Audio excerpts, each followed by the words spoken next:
Hey everybody, welcome back to another episode of a very special podcast. This is the podcast which talk about all of your favorite TV series from yesteryear, and then discuss it over a plate of sticky buns. I'm your boy, Patrick M. Dunn, and I'm joined here, as always, by my right-hand woe man, Cal Halstead, the author, bringing it back. I didn't know what you were going to go with this one. I was like, is he going to make a blonde reference? I just don't know. I didn't have time to plot it out. We're kind of block recording right now, and usually when we do that, I don't have anything in me. I don't sit around and think about it for days. You're just like, here's some random statement. Half the time doesn't make sense. Yes. All right. I'm excited about today's episode. This is the first time we're dipping into this world on the pod. We've talked about it a few times. Yeah. Many times. We've talked, it's one of those things that just, comes up, and we're like, oh, yeah, this is what we know, and we're like, we have no idea if we're right. We move on with our lives. Yeah, and shockingly, I think we were actually pretty right about most of it. Yeah, I really enjoyed the episode that we're going to be discussing in a few minutes. So did I. I watched it on my lunch break at work yesterday, and it was amazing. I would say out of probably the last 7 things that we've done, this is probably my favorite one so far. It's my favorite since The Grinder. Oh, okay. Oh, I forgot about that. Yeah. All right. I was thinking way back into Jason Bateman January days eps. I forgot about impromptu Rob Lowe month, which may or may not have been planned. Yeah. You'll never know. Yeah, you'll never know. All right. So what are we doing today? What classic television series are we sliding into for the very first time ever? We are doing the CBS sitcom Major Dad, which stars Gerald McCraney as the Major Dad. Does he have a first name? Yeah, just Major. Just call him Major. I don't know. That works. So we're doing a season 3 episode. It's season 3 episode 13. It's called Who's That Blonde? This is the episode where Gunny, she's the female officer, I guess, she dyes her hair blonde after the bill that allows women to be in combat fails. Yes. And Lieutenant Holochuk? How do you say his name? Howlchuck? I don't know. The other guy. You all right over there? Yeah, I don't know. I just got this sudden dry sensation in my throat, out of nowhere. It's not even my whole throat's dry. This one spot just threw me off. All right. Well, glad you're still alive. All right. So the other guy, the tall, younger guy, I think his name is Howlchuck. They never say his name in the episode. I had to look it up. They mentioned his name just once. Eugene. His name is Eugene. All right, well, I'll just call him Eugene because it's easier to say. So Eugene gets a new dad. I had to look it up because I was convinced his name was Buzz. That was the one thing we got wrong. I didn't know. Buzz? I just thought his name was Buzz. I don't know. He just looks like a Buzz. You know what? He kind of does. He has a Buzz kind of vibe to him. So in this episode, the D storyline is Buzz. He wants to clean up his desk and have a hot new desk space, and I don't know. It's kind of fun. I can relate. He's looking for an identity in the office. Yeah, because he doesn't have an office. He doesn't even have an area. He just has a corner. And it's just kind of his desk kind of got shoved there because he just showed up. Yeah, they weren't expecting him.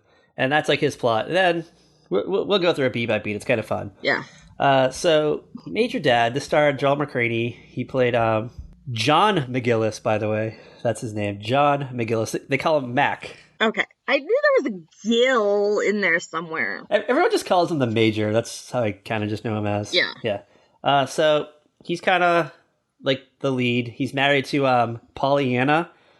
And Pollyanna has a bunch of kids. It's not Pollyanna, it's Polly. Oh. Because her middle name is Esther, so she's Polyester. Oh, well, IMDb says Pollyanna Esther Cooper McGillis. So that's what I went with. And all right, so I always thought Major Dad was the biological father of these kids, but apparently no, he's not. He's the stepdad. And the kids call him Major, which is amazing, by the way. Yes. What happens when he moves up in rank? Are they still gonna General Dad? Are these kids gonna go from calling him Major to I don't know what's next? I get confused by the ranks. The show was only on for 4 seasons from 1989 to 1993. The first season is kind of a different vibe from the rest of the series, from what I remember. Mm-hmm. And they really play up on the family aspect of the show. My understanding is he meets Polly and is immediately smitten with her and proposes right away. And then it's trying to find the balance of being the stepdad to these 3 girls and married to an investigative reporter. And he's this conservative major guy and she's this liberal newspaper investigative reporter. Yeah, and the humor in the show is supposed to be just him reacting to all of her liberal views. Mm-hmm. And I guess it didn't pan out too well. So for the second season, they just kind of made it like a workplace comedy. In the second season, he got relocated to a new place. Camp Hollister is the name of it. It's based on Quantico, by the way. I just read that. Yeah, so he gets moved to a new base. So he has a new officer above him.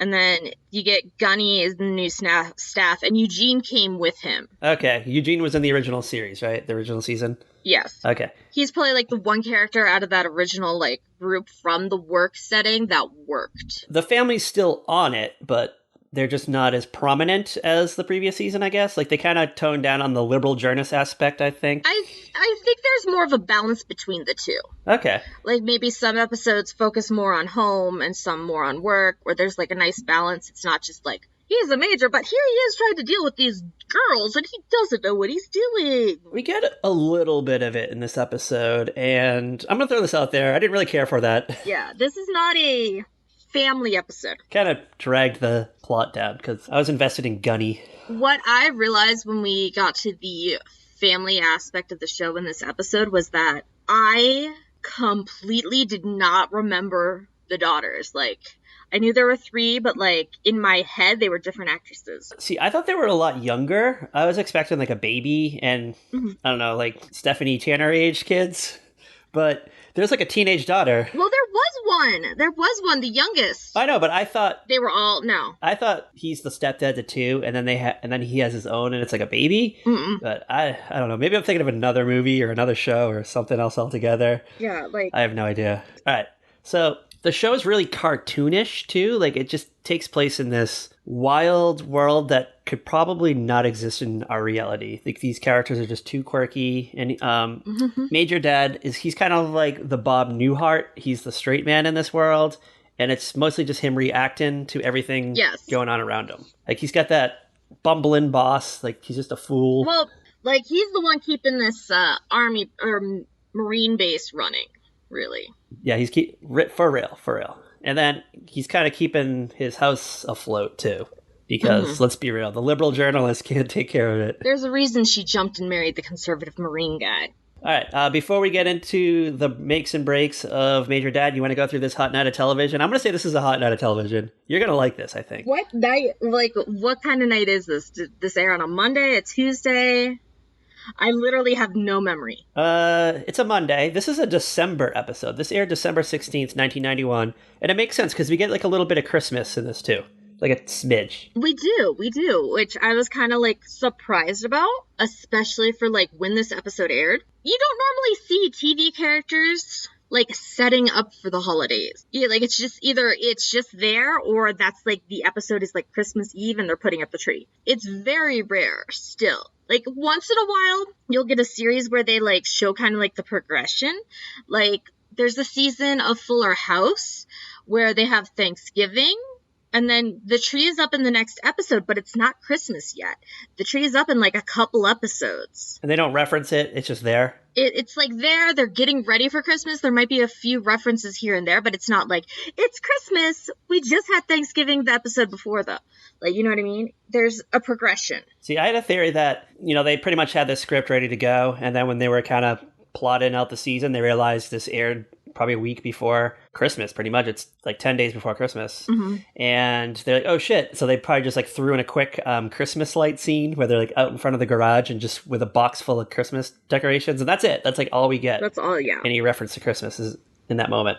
So they could have just shot that in November and just tacked it into this episode somewhere. I feel like this show, though, there had to have been, like, some sort of, like, because if this is based on a bill that was in Congress, there had to be, like, some kind of timely, like, I don't know if my thoughts are making sense. Are you saying of the bill in the episode that they're referring to, if that was a real thing or not? Because I didn't know. I didn't know if that was factual or they just threw it into the show. I didn't feel like looking it up. I feel like there might have been something back then. Yeah, I'm trying to remember like being like in, I don't know, 4th or 5th grade, whatever, this time on, like seeing it on the news and just being like, woman in war? What? Yeah. But I was like thinking about that. We'll get into it. We'll get into it in a few minutes because I have like a whole rant on it. All right. Do you want to start off with our boys at the Alphabet ABC? What's going on over there? December 16th. Yeah. Oh, it was a real bill. It was a real bill. When was it passed or enacted or whatever? Okay, that's the thing. It didn't pass. That's what Gunny's upset about. Okay, well, when did that happen? Well, the Senate approved the bill, according to this Washington Post article, in August of 1991. That's probably when they wrote the episode, I'm guessing. Probably. The House voted in May to drop restrictions that prohibit women from flying combat missions. It's too wordy to go through. Well, it's around the time. Yeah. Yeah. We got a frame of reference now. Okay, so you ready? You ready to go into this wild night of television? Yeah. All right. I want to start off with our boys at ABC, the Alphabet, see what they're up to. Yeah, what's happening at ABC on a Monday night in 1991? A lot of stuff is happening tonight. Tonight we kick off the night with Macgyver on at 8 o'clock. Okay. Yes. Makes sense. Yeah, I don't know. He's probably like trapped in an elevator and had to escape and, I don't know, used like chewing gum and like a shoelace and made a bomb out of it. Who knows? Chewing gum, shoelaces, and paper clips. The only three things you need in this life. Following Macgyver, it's Monday Night Football. The New Orleans Saints versus the LA Raiders. Ooga, the Saints won 27-0. Ugh. Must have been a bad year for the Raiders, huh? The Raiders suck. Yeah. No matter what town or state they're in, the Raiders suck. Where are they now? Las Vegas. Really? Las Vegas has a team? Wow. Who knew? Who knew? People who follow football knew. All right, CBS has like a 10 out of 10 tonight. Their lineup is great.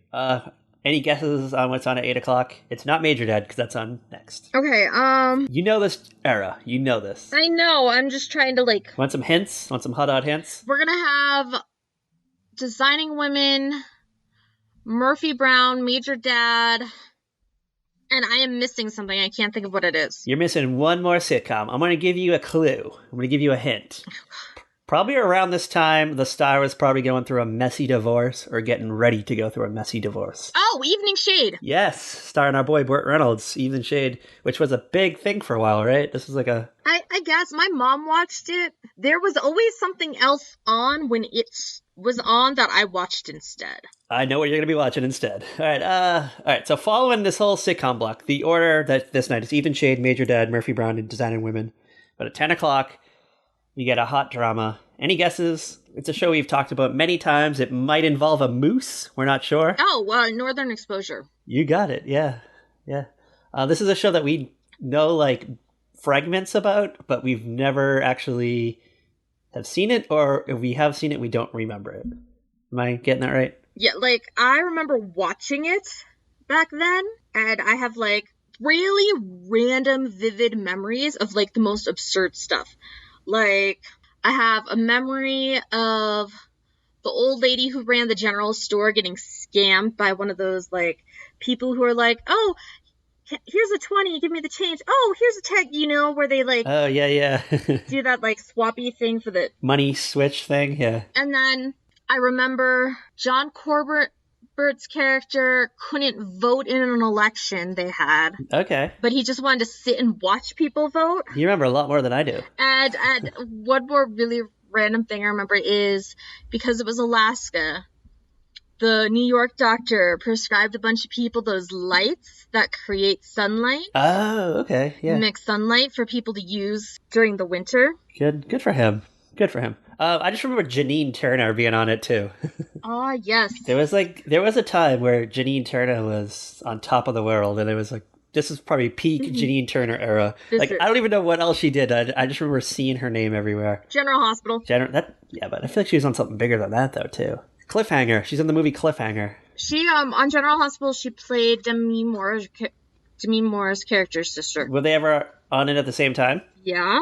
Okay, well, I don't know. Like, I didn't know, like, one sister leaves town and the next one comes in. That's how things usually go on those type of shows. Demi Moore's character is back now, played by Kim Delaney. Ooh, okay. Who we sometimes like, but not in House Sitter. Ugh.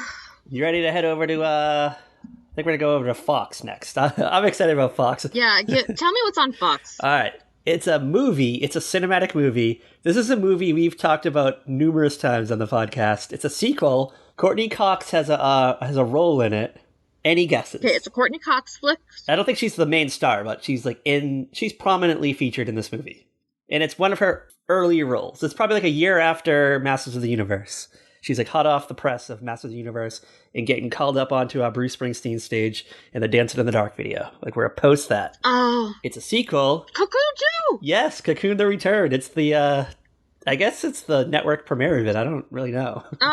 Thinking about where in the... Yeah, it has to be like network premiere or something. Yeah, it made it... I'm sitting here like, what's a Courtney Cox movie besides Masters of the Universe? And it's too early for Ace Ventura, which means it's too early for Scream. She's like a scientist or something, isn't she? I don't know. I haven't seen Cocoon or Cocoon the Return in so long. Hold on. I'm going to bring up her... I'm going to bring up the Wikipedia, see if I can find any information about her character, because I feel like she's like a scientist or a doctor. There's something going on with her. She's a character in the movies. There's got to be something. She's one of the scientists who works at the Oceanography Institute that rescues the Antarians, which is the alien race that's involved in this. Okay. The cast in this is wild, by the way. Even in the first one, too. I know. We've been over this. I don't get why this is not a thing. I need this movie streaming. I need these movies streaming. How is this not like a franchise of like 11 movies? I don't know. Like, it should be. I feel like if it came out today, it'd be like a franchise series. Dude. Like every 2 years we get a new Cocoon movie. If we're lucky. Can you imagine? All right, so that's Fox. And NBC's actually a pretty good night too. I'm excited about this. Okay. This is what you were probably watching and what I was probably watching. Things kick off at 8 o'clock with The Fresh Prince of Bel-Air. Then probably Blossom, right? Yep, Blossom. And it looks like they're both Christmas episodes according to the data that I have. Okay, so that totally makes sense. So we're watching Fresh Prince of Bel-Air, Blossom, and then we switch over and we watch Murphy Brown and Designing Women. Or I did, at least. Yeah, I probably watched the 9 o'clock made-for-TV movie tonight. Oh, yeah, you know what? Hold on. Depends on the TV movie, like who's in it and whatnot, but... All right, so the movie's called In the Nick of Time. Stars Lloyd Bridges, A. Martinez. Any guesses at what it could be about? Oh, somebody's on death row and about to die. Oh, I wish. No. Instead, you ready? Oh my god, is it a Christmas movie? Is this a Christmas movie? Oh, it sure is. This sounds like something that maybe the Santa Claus ripped off, because approaching mandatory retirement after a 300-year run at the North Pole, Santa Claus has 1 week to find a worthy replacement or risk Christmas being canceled. He heads to New York City and finds some unlikely allies amidst a city of cynicism. Oh my god. I need to find this to watch. It's called In the Nick of Time. Write it down. Add it to the list for Holly Jolly Jamboree. I am currently Googling, but I'm getting like some Johnny Depp movie instead. Yeah, that's like a weird... I think that's like exactly what you said, like on death row type movie. It's kind of like It's kind of like the show 24, where the movie takes place over an actual 2 hours, and he has like 2 hours to save somebody, save himself, save the cheerleader, save the world. All right, we'll parking lot it. He'll parking lot it. We'll see if we can find it. Maybe we'll do a dumpster dive on archive.org. See if we can find it. Maybe I'll check out the Hallmark app, see if it's there. It could be. You never know. It might be. It could be. They have a bunch of random old stuff sometimes. Yeah. All right. On a scale of 1 out of 5 Courtney Cox scientists, how many Courtney Cox scientists would you give this night of television? I feel like this is going to get a rare... This is a good night of television. I feel like we're going to get a 5 out of you on this. I was going to say 4. Okay. All right. I'm going to give it a 4.5. I feel like you got something for everybody. Yeah. Like, it's one of those nights where you have something for everyone. Like, you got your sports, you got your sitcoms, you got a crazy movie. Northern Exposure. You got a drama on later. Like, you could watch Cocoon, The Return, if that's what floats your boat. There's a little bit of something for everybody before they have to, like, go through the 20 channels they have for cable. Maybe you missed Cocoon The Return when it was in theaters back in 1998 or 1988, and you don't have a video store or rental place nearby. It's too far of a drive. Maybe you live in like the boonies, and it finally hits the NB or the Fox. It finally hits the Fox network. You get out your little TV antenna. You get to see Courtney Cox as a scientist saving the world again or making people younger. I can't remember what the plot was, but it's wild. That's all I know. Saving an alien race, I don't know. Yeah, they like crash land on Earth and they make people younger. Who knows? Wilford Brimley's in it too. They make people feel younger? Yeah. Even though they're old. Yeah, good for them. Good for them. All right. Major Dad. Major fucking Dad. You ready? I am as ready as I can be. So we start off, we're in like, I guess it's the office is what we'll call it. It's The Office. So at first I was like, man, maybe I don't remember this show because The Office like had white walls and stuff. But there's a scene later where they go into the Major's office and it's all the wood paneling. I'm like, okay, this is what I remember. Okay, I'm not crazy. Yeah. But so I guess the first part of the office is just like the annex where everyone works, I think. Yeah, it's like where you walk in and Gunny is like the secretary for the Major and the Colonel. Eugene is just there too. I don't even know what he does. He's just there. I don't know either. Like, I think that's the thing is nobody really knows what he does. How tall do you think he is? Huh? How tall do you think Eugene is? Because he looks just towering over everybody. Yeah, I think he's definitely 6'4", maybe? pretty tall. He's at least 6 foot. Oh, he's way more than that. I feel like Major Dad, Gerald McCraney's probably like 5'11", 6 feet. The other guy, like the boss, is probably a little bit taller than Major Dad, and Eugene just is like 6'3" at least. He's just very... Gerald McCraney is 6'1". Okay, wow. All right, yeah, so this guy's got to be 6'4" then. I just noticed how tall he was. Like, he just seemed to tower over everybody. Is that guy in anything else, Eugene? I don't know the actor. I think so. Like, I know he's got that face. But he looks like he could just be like any old person in the world. Like, nothing... Oh, he's done a bunch of stuff. He's been on Jag, Rescue Me, One Crazy Summer. Blue Bloods, CSI, Law and Order, Fringe. He's like a day player on a TV show. Like, he's your go-to guest guy, right? That's what it kind of... Yeah, he's one of those go-to guest guys, yeah. Yeah, Third Watch, Young Americans, Law and Order, 18 Wheels of Justice. Do you remember that show? Oh, God. No, I don't remember that one. That was like it was on TNN, Nashville Network, whatever it's called. It was about like, it was a crime drama, but it involved like a semi-truck, like an 18-wheeler. Billy D. Williams is in it. And that guy that was on Pacific Palisades who was in like the Diet Coke commercials. Okay. You know what I'm talking about? Lucky Vanus, I think is his name. Yeah. Yeah, I know. I love it. Great times. All right. Yeah, so we're in the office, and it's just the guys talking. They're whatever they're talking about, guy stuff, war. I don't know. Yeah, I don't know. I couldn't tell you. They're just no, because he's like my desk. He's like, what does my office say about me? And the Major's just like, it's not an office. He's like, okay, what does my cubicle say about me? He's like, a cubicle would be an enclosed space with like more than a wall. And he's like, okay, so what does my desk say about me? And he's just like, nothing. It's just a desk. It's just a plain old desk. Yeah. I guess he's like maybe in a, some kind of, I don't want to say midlife crisis, because he's like, what, like 30?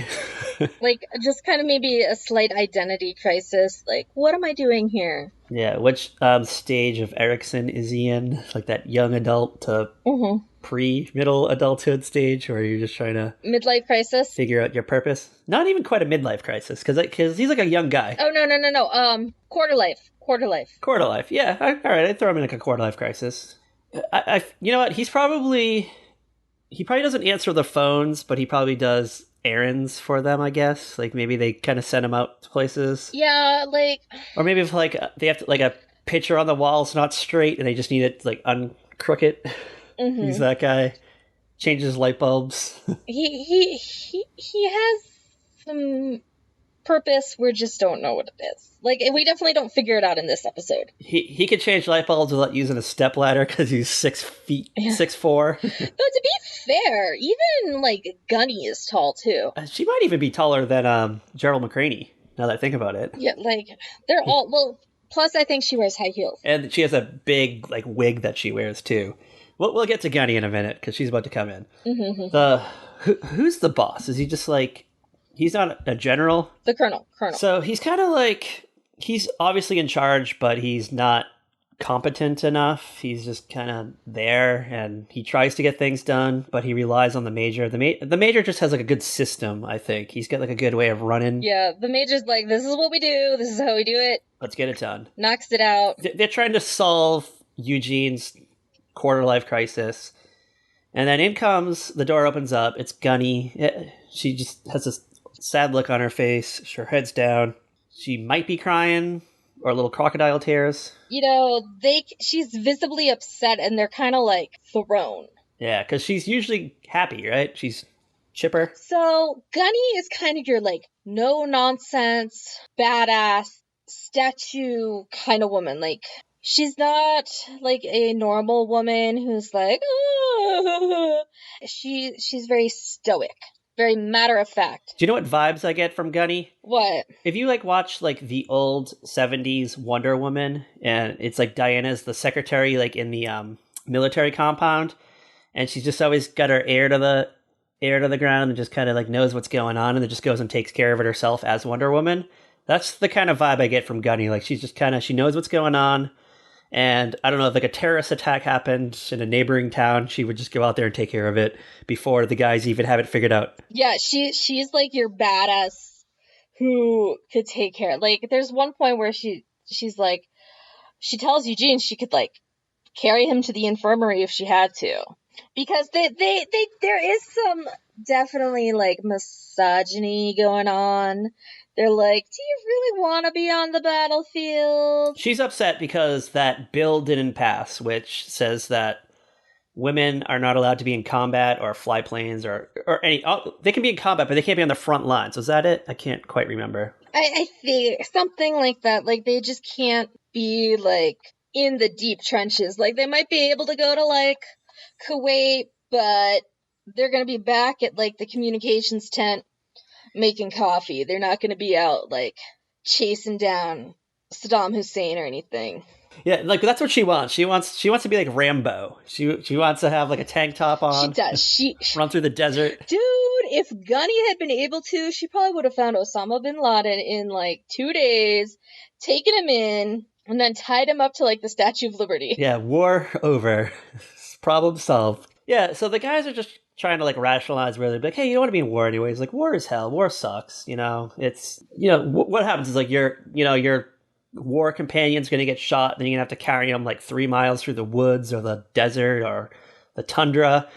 And she's like, oh, that's like what I live for ever since I was a little girl. And she just, something happened to her when she was younger that just like made her like gun-toting crazy. Yes. And she is literally ready to pick up Eugene and like carry him for like 5 miles just to prove a point.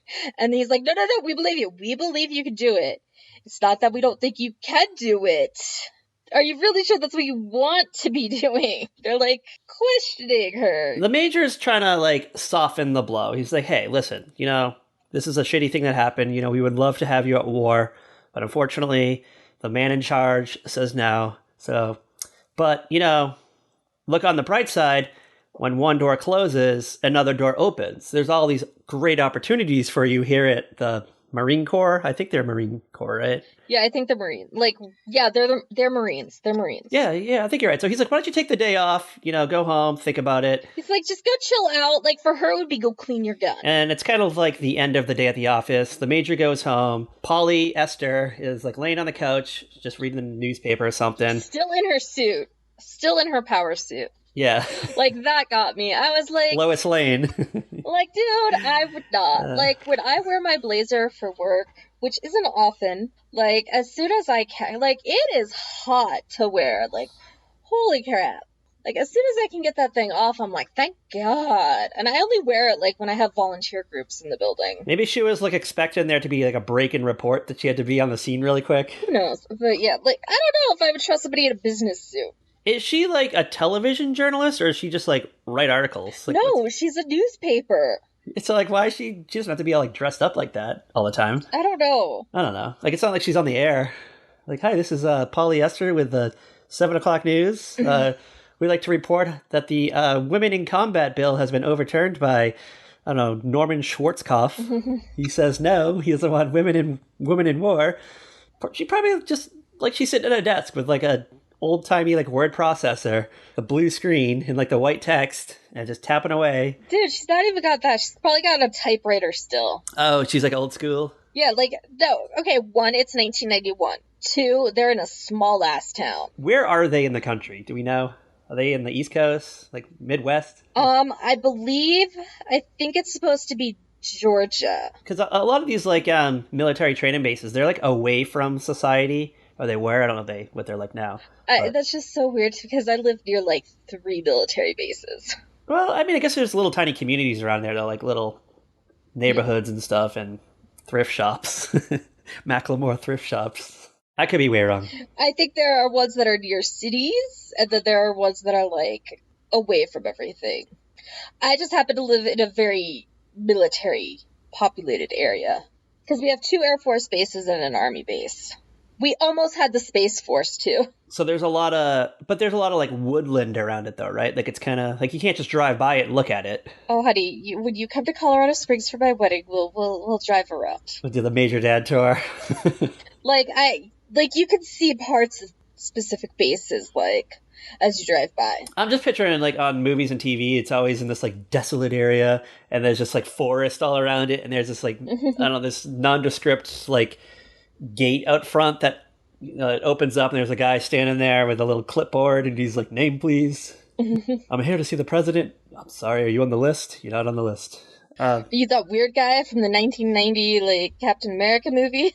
Right. I'm here to see the president. All right, so Polly's just I feel like she's not in this big bustling area. No, she's not, which is why I'm like I'm just so confused by her.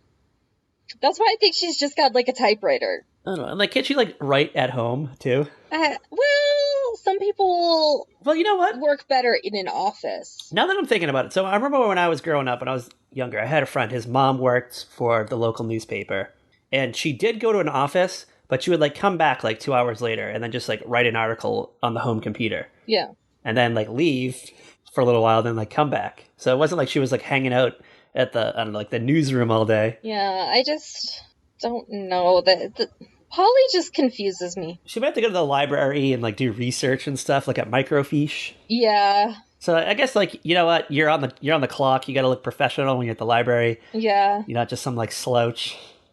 All right, it makes sense. We talked ourselves through it. Okay, so anyway, the Major decides tonight's the night that he's gonna cook dinner for the fam, and Polly's like thrilled because she gets the night off. The oldest daughter now has a car she drives, so she's like picking the kids up from like... Well, she now has a license and can drive. Yeah, so she's like picking up the kids from whatever, all their after school stuff. And I think they like ran to the store to get like bread to make toast or something. Like something, and then she didn't get what she actually needed. Yeah, because she was like busy like driving by like a boy's house or something. Because that's what teenage girls do. Yeah, so we get this like little home drama, but it's kind of like over very quickly. Like we never go back to the house after this. It's the next day now, and they're all in the office. Gunny hasn't showed up yet, and they're just kind of dealing with the desk space again. Eugene's like, "Hey, the lieutenant gave me like his old like calendar, and I don't know, like his old desk set. Okay. You know what this made me think of? Dead Poet Society. Oh, yeah. Ethan Hawke's character gets the desk set for his birthday. And he's talking with Neil, his roommate, and he's like, "Oh, it's a nice desk set." He's like, "Yeah, it's the exact same one I got last year." And it's like that big, that thing that has the blotter paper to protect the desk. Oh, yeah, that mat thing. Which, do they even still make those? All right, so from what I remember, like old desks were like made out of mahogany and very nice wood. If you wrote on it, you would get the notch marks. But I feel like newer desks, though, are just that kind of like that Formica or that like finished wood that doesn't chip easily. You can spill your drink on it and it won't ruin it. I mean, to be fair, my desk at work is basically like a kitchen counter, like top, a fake Formica kind of thing. I was trying to zoom in on Eugene's desk stuff. So it looks like he had like one of those baskets that you put paper in, those like in and out mail baskets. It looks like a calendar. There was some type of book, so I'm guessing it was like a calendar, like a 3-hole puncher and a stapler. Yeah, probably exactly all that. And it's like he has it, and he's like trying to arrange it, and the Colonel starts like talking about stuff and getting nostalgic. Yeah, he's like, "Oh, my old desk set that I gave you an hour ago." He's like, "You mind if I just sit down at your desk and just like finish up some paperwork so I don't have to go back in my office?" And Eugene's like, "Yeah, sure, by all means." And Eugene comes back like later in the episode, and the Colonel's still sitting there, and he's like, "Do you just want your desk set back?" And he's like, "No, it's yours now. It's yours now." Then he like leaves and comes back and goes, "Actually, I changed my mind. I want it back." Yeah, like, I just want to point out, like, he's had this same, like, blotter paper set for decades.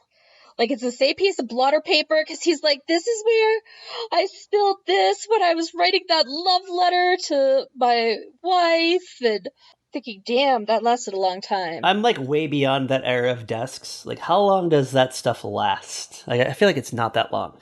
I feel like the blotter paper would have to be, like, replaced every so often, no matter what. Like, Couple months, maybe a year. just like, yeah, because basically it's just kind of like a piece of poster board. Yeah, and if you're writing on thin paper, your pen is gonna get caught in the old grooves. You know, if you able to get a good. Yeah, and like you're gonna spill stuff. Yeah, And, I don't know. It's weird. It's awkward. So anyway, all this is going on. and like nowadays we have to spray like alcohol on everything because of the virus. It's wipe it all, and it has those like weird like residues left over. It's like white and crusty kind of. Yeah, so it's like all over our building at work now. Like just everything is white and crusty, and People like wipe down the monitors, and you see like the streaks on there, and like on the mouse. we don't even wipe them. We just spray. We don't touch the monitors. We like spray all the keyboards and mice and But dial boxes and it stuff. has that like you don't feel it, but you see it. It's like obviously these chemicals aren't supposed to go on the keyboard all the time, but yet it does. Yeah. All right, so Because, that's the world. All right. life in 2021. So all this is going on. This little like office desk drama is going on, and then in comes Gunny, and she now has blonde hair. So like, all right, we haven't like really described how she looks. Okay, so She's like librarian looking, like sort of. yes, very librarian. She's got the short bob with the bangs, and it's like a brown color the majority of the time, but like when she comes in now, it's like bleach blonde, like Heather Locklear, Kelly Taylor kind of blonde. Yeah, and it's great. And like I think even like her outfit has changed a little bit too. Like it's a little more like sexy.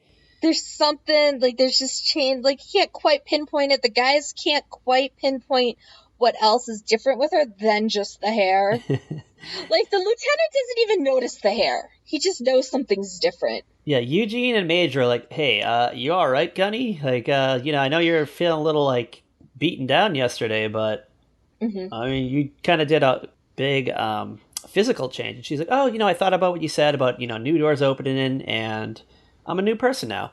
And she's kind of, like, lives on the edge. She's like, I went home, I lit a cigarette, and grabbed the bleach bottle, and I'm just like...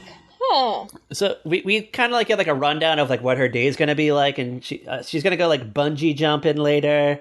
She's going to go skydiving. Yeah, she's just going to go do all the like adrenaline rushing kind of things she can. Yeah. Since she can't go out onto combat, which is what she's been like waiting her whole life for. Yeah, she's always wanted to like risk her life, I guess. So now she's just kind of... Basically, I think she's an adrenaline junkie. She could be, yeah.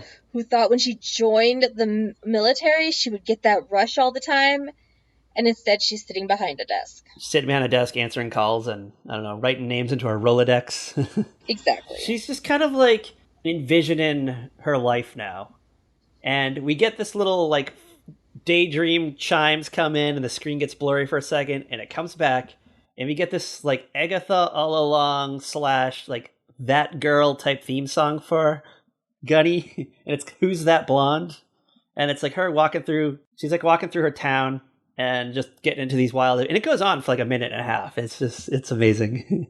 It's a good chunk of time of this episode. It's not like a quick like 10-second thing. It's a good couple minutes of her like walking around town in a flirty dress. She's got the blonde hair. She's getting all the attention. She's got balloons from all the guys. Even in her like idyllic world, there's a bum sleeping on the bench, and he sees her. He like falls off the bench, just lays in the street on his stomach, just staring at her like she's like he's a teenage girl, and she's staring at her like Mark Paul Gosselaar poster or something. Yeah, and we kind of get her. It's very like Mary Tyler Moore-ish theme song too, where she's like walking through the city and she's got the balloons in her hand, and then at the end she like lets them off. Yes, it's like this cross between Mary Tyler Moore and That Girl kind of thing. Sitcoms of the 70s, and that's great. It's fun, and then it cuts back, and now we're at the Major's place of residence. We're outside, and they have all these boxes and we can see like the Christmas lights hanging out. There's like a giant snowman, maybe like a North Pole pole. Yeah, he's like getting all the Christmas stuff out because he's gonna decorate. And Polly's like, "Oh, hey, you're getting the Christmas lights out." He's like, "Yeah,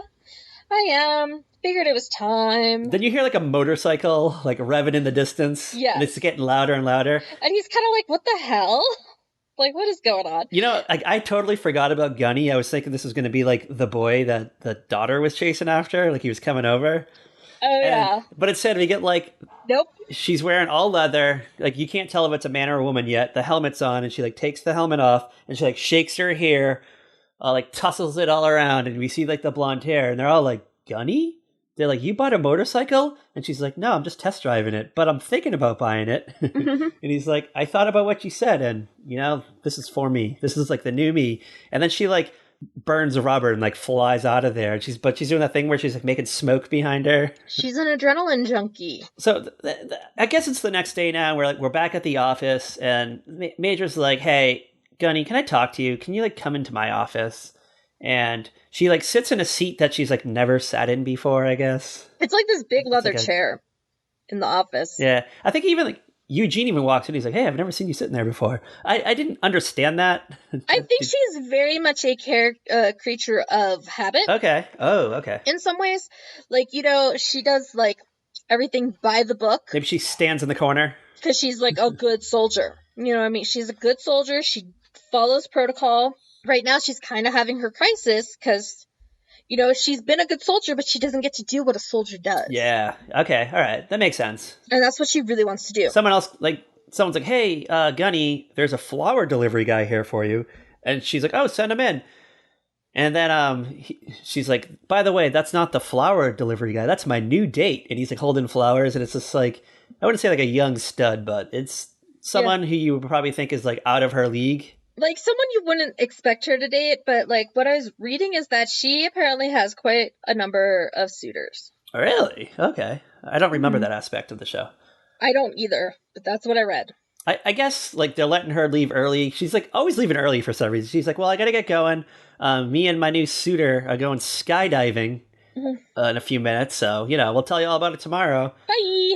I'm gonna go do more adrenaline rush stuff. And then, so it's the next morning, and she comes in, her hair's brown again, the normal brown color, the normal brown bob thing. Major and Eugene are like, what happened? She's like, oh, well, you know, I went skydiving yesterday, my chute didn't open up, and I realized that I'm not an adrenaline junkie. You know, I'm just a scared little girl, and maybe I don't want to go to war. Maybe I just want to sit behind a desk. So, you know what? I landed, my chute ended up opening up like 1,500 feet from the ground. I landed, I got my car, Heidi's hair salon was still open, I got my hair browned back up again, and here I am. But I am saving up for a Harley. And the colonel's like, oh, I like your hair. What you done with your hair? But it's like the normal hair that she usually has. Yeah, her normal hair. Yeah, and we kind of get her like talking like, I'm happy where I am at the secretary job here at the military camp that I've been at for X number of years. I've accepted my fate. Probably like almost her entire career. Yeah, this is who I am. This is where I belong with you guys. You guys are my favorite. That's kind of the episode, I think, right? It just kind of... Yeah, like that's pretty much it, because then it just kind of like cuts. Yeah, we didn't get the full episode. We're missing like a minute or two. Yes, but because we found it on YouTube. I'm guessing we missed the credits in like maybe 20 seconds of wrap-up dialogue. Maybe like something happened at the house, or... That's what I was thinking. Like maybe something unimportant. Like maybe there's like some gag with the kids. Yeah, like Major Dad comes home and he's like, don't you kids ever change or something? You know, something. Overall, I thought it was a good episode. It was fun. The only like thing that I kind of had, not really an issue with, but just that kind of blew my mind was like this whole like woman in combat bill. Like it's just wild to think that's only like 30 years ago. Right? Like, oh my gosh. Within our lifetime, they weren't allowed to go to war. You know what? I was just too young to realize any of this was going on, to be honest with you. Yeah. It just never crossed my mind. Because I always feel like, you know, you see like these military gals, and it just seems normal. So, I don't know. It just kind of blew my mind. And then I was like, wait, what year did this come out? This is 1952 or 1991? 1991. All right. On a scale of 1 out of 5 adrenaline junkies, how many adrenaline junkies would you give this episode of Major Dad? 3.5. 3.5? All right. I feel like there has to be better episodes, but there are definitely worse episodes. You know, there's no way, like, this is a bad episode. Do you know what I mean? Like, if this is a bad episode, this show should be streaming on every streamable platform. Yeah, I'm going to give it the same score also. Like, it didn't bore me. Like, it didn't drag. Like, I enjoyed every minute of it. It wasn't, like, too corny with the jokes either. They're actually kind of funny. It just was, like, an interesting premise to me. I don't know. Like, it's just fun to visit this because I don't remember too much from the show. Pretty much everything we remembered, we have stated. I'm still confused, like, as to what, like, who the audience for this show is. Like, it just still a little blurry on that. Okay, it's women aged 35 to 50. You think so? You think that's the prime time? I think that's your prime, because that's the same audience for Evening Shade. See, I always thought this was like kind of like a guy show, but I don't know. No. This is definitely a woman show. Okay. Like, think about it. It's paired with Burt Reynolds. Okay. And then it leads into Murphy Brown. Yeah. All right. It makes sense. But, like, is Gerald McCraney a catch? Like, is he... Yes. Why do you question this? I don't know. Like, I just don't see it. It just doesn't click with me. Like, I can see Burt Reynolds. Like, I get Burt Reynolds. That totally makes sense. Is there a guy on Murphy Brown that's kind of like drawing all the ladies in, or is it just really about female empowerment? It's about female empowerment. Same with designing women. Think about sex symbols over the years, right? And, like, think about how different a sex symbol from, like, 1990 looked compared to one, like, today. All right. There's very drastically different appeal. Well, like, Tom Selleck and Burt Reynolds, I get that appeal to me. Like, I see it. It makes sense. But I was just like, Gerald, maybe, like, let me just bring up, like, young Gerald McCraney. Let me just see what this looks like. maybe I gotta go back in time. Okay, so, like, 1991 Sexiest Man Alive was Patrick Swayze. Which makes sense. It makes sense. But think about what Patrick Swayze looked like. And then, okay, who 2021's was? Tom Holland or something. No, Michael B. Jordan. Okay, all right. John Legend, Prince Harry, ugh. The Hemsworth brothers. Bring up, like, Simon and Simon era Gerald McCraney. Like, this is a few years before, like, early 80s. Okay. In his 30s, maybe. I'm like, I don't see it. I'm sorry. McCraney family, if you're listening. Like, I don't see you, like, fanning yourself off to this. So, like, splashing ice cold water over your face. He's got the rugged thing going on, though. Like, he's sexier than the other guy. That is true. The guy in the suit. That is true. But, like, I don't know, like who is the rage around this time? Like, Ted McGinley? Like, who are people fought to know? Who's 1981's sexiest person alive? 1991? I told you, Patrick Swayze. I said 81. 81? I don't think they even did that. I think the earliest? 1985, I think it's the first one. Okay, so 1985, Sexiest Man Alive was Mel Gibson. Which makes sense. It makes sense. You got, like, Harry Hamlin in 87. You got Mark Harmon in 86. Mark Harmon. You got JFK Jr. in 88. Sean Connery, for some reason, in 1989. In the 90s, we hit, like, Tom Cruise, and it's just kind of like an uphill battle from there. Except for some reason, Nick Nolte in 1992. Nick Nolte? Nick Nolte. Nick fucking Nolte. Were we, like, on drugs that year? Like, what was going on with the media? Nick Nolte. I just know. Can we do, like, a poll? Can we do, like, a survey, like a hot or not Gerald McCraney? Just, like I don't understand why you, like... I'm just so fixated on this for some reason, because, like... Like, even the picture they use of Nick Nolte on the cover is not sexy. It's like, what? You go from Tom Cruise to Nick Nolte. Like, no. What? No. All right, can we do a poll? Can we do, like, a Gerald McCraney poll? Like, I need to, like, find out data. Why do you not understand? Like, why is this so hard for you to believe? I don't know. Like, he just has, like a vice principal vibe to me, or so, like, it's just an old vice principal, superintendent look that's just not eye-catching. I don't know. Like, I just can't picture a 42-year-old woman just been, like, got her eyes fucked by Burt Reynolds from like 8 to 8:30, and it's like, now Major Dad's on. I mean, can we be honest? Was Burt Reynolds really like his best looking in the 90s? He still has a little bit. This ain't like that, what's that like spread, that like centerfold spread with him like laying on like a beer rug? It ain't then. Cosmo. Clearly not then, but I feel like he still has something going on. I am really confused by this Nick Nolte thing, though, because I'm like just looking at all the other People magazine's Sexiest Men Alive like covers, and they're all like these great, sexy, professional photo shoots, and then there's like this one of Nick Nolte where it looks like he just took it randomly at a backyard barbecue. Like, what did Nick Nolte have going on in 1992? Like, what? Lorenzo's Oil? Lorenzo's Oil? What even is that? Like, I've heard of it. I've never seen it. That's not... All right. You want the summary of Lorenzo's Oil? Yeah, sure. Why not? True life drama of a father and mother who battled against the odds to save their son's life. I guess this young boy, Lorenzo, is diagnosed with a rare and incurable disease. The family's persistence and faith leads to the cure, which saves their boy and rewrites medical history.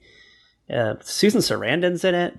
Well, there's your star, Susan Sarandon. Well, George Miller's the director. He did like the Mad Max movie and Babe, and like Babe Pig in the City. Apparently he was in Prince of Tides with Barbra Streisand. Okay. I mean, but that was like a Streisand movie, right? I'm just not getting this. I'm just not getting it. Like, who would you pick? Who would you pick in 1992 as your sexiest man alive pick? Luke Perry.